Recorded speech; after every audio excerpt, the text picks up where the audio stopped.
करेंगे। एतच्च योग वार्तिके प्रपंचितम स्माभिः, योग वार्तिक 2:18 से 20 साधन पाद में मैंने इसको विस्तार से, जहाँ प्रकृति का वर्णन आया है, विस्तार से हमने इसकी व्याख्या की है, वहाँ देख लेने चाहिए। योग वार्तिक इनका व्यास भाष्य की व्याख्या है। देखिए, प्रकृति को समझना बड़ा मुश्किल है, क्योंकि एक तो प्रकृति केवल अनुमान से कराते हैं महर्षि, लेकिन वो भी समझ में आता नहीं। अनुमान से कराते हैं कि कारण से कार्य और कार्य से कारण, कार्य से कारण का अनुमान कर लो, उससे उसका कारण का अनुमान कर लो, उससे उसका कारण का अनुमान कर लो।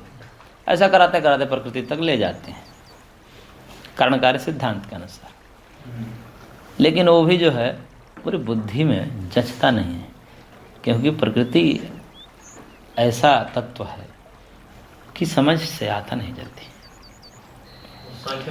क्योंकि शास्त्र में ही श्रद्धा हो तब तो समझ में आए, बुद्धि से तो ज़्यादा समझ में नहीं आएगा।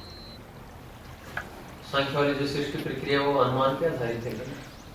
श्रुति युक्ति दोनों पर है। श्रुति का सहारा लेकर के समझाने के लिए युक्ति देते हैं, श्रुति का सहारा लेते हैं और युक्ति से समझाते हैं उसको। लेकिन फिर भी कितना समझ में आए, न भी समझ में आए तो मान लेना चाहिए, क्योंकि श्रुति कह रही है, भगवती है, भगवती श्रुति, तो मान लेना चाहिए। समझ में न भी आए, हर एक चीज़ समझ में आए कोई ज़रूरी है? असमझ करके क्या कर लोगे? इसलिए वहाँ भाष्यकार ने बड़ी विचित्र बात लिखी है प्रकृति के विषय में, कि प्रकृति न सद है न असद है, न सद असद उभय रूप है, ऐसा करके उसको अनिर्वचनीय कह दिया भाष्यकार ने। इन्हीं सूत्र में आप जाएंगे नहीं, इसके पास में 17 से 18 के बीच में ये आपको मिलेगा। प्रकृति के विषय में बोला है, प्रकृति के विषय में नहीं, भाष्यकार ने व्यास भाष्य में पुस्तक है। एक मिनट दीजिए इधर, हाँ इसमें है, 19 में है, योग दर्शन साधन पाद का 19वां सूत्र, विशेषा विशेष लिंग मात्र लिंगानी गुण परवाणी। इसमें जो है एक लाइन है, ये पुस्तक जो है पृष्ठ संख्या 150 में है, यत् तन्निसत्ता सत्तम निह सदसन निह असद अव्यक्तम अलिंगम प्रधानम तत्प्रतीयन्ति। प्रकृति के विषय ना ये सब। यत् तत् जो ये है कैसी है, निसत्ता सत्तम, निह से निषेध कर दिया, किसका? सत्ता का भी निषेध कर दिया और असत्ता का भी निषेध कर दिया। सत्य है, तीनों कालों में रहती है एक जैसा नहीं, यहाँ पर दो एक ही जैसा अर्थ वाले दो शब्द हैं, इसलिए यहाँ भेद करना पड़ता है।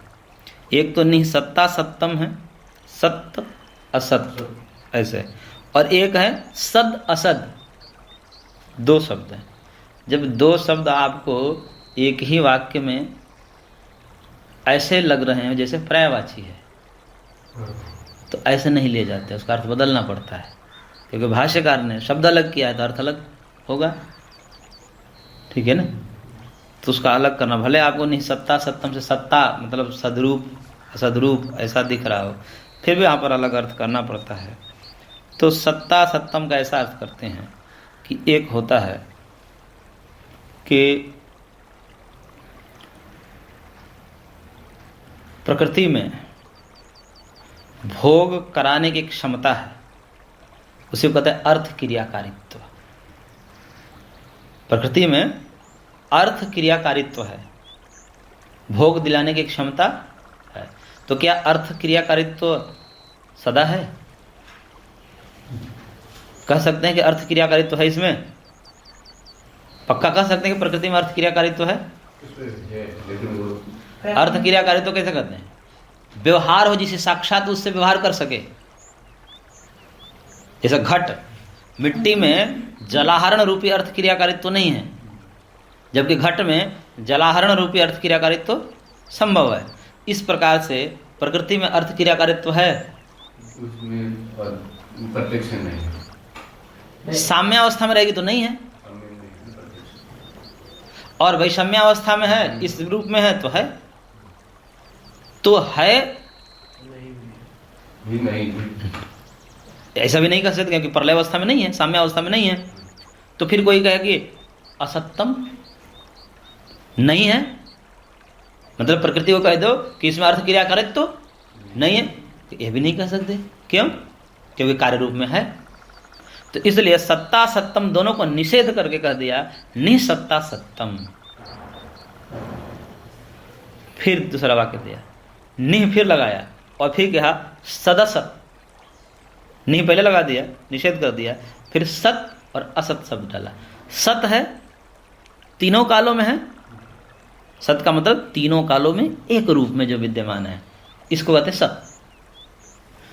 तो उसका खंडन देखिए, नहीं सत, सत भी नहीं है, तीनों काल में एक जैसी रही है। जैसा आत्मा है तीनों काल में एक जैसा रहता है, उसमें कोई परिवर्तन नहीं होता है। तो प्रकृति को कह सकते हैं तीनों कालों में एक जैसी रहती है प्रकृति? नहीं कह सकते, क्योंकि सृष्टि में वो आती है तो महदादि के रूप में, कार्य रूप में आ जाती है।